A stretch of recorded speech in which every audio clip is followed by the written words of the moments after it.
Aí pessoal, o YouTube tarde aqui, dar uma volta de cavalo aqui e muitos benefícios aí pro corpo aí, fortalece a coluna, né? Anti-estresse, né? E um hobby sadio, né?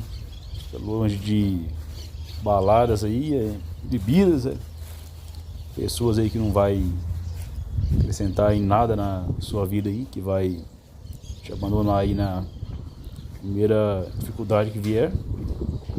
Então, isso aí, curtir coisa simples aí. Passeio tranquilo aqui, não tô gastando com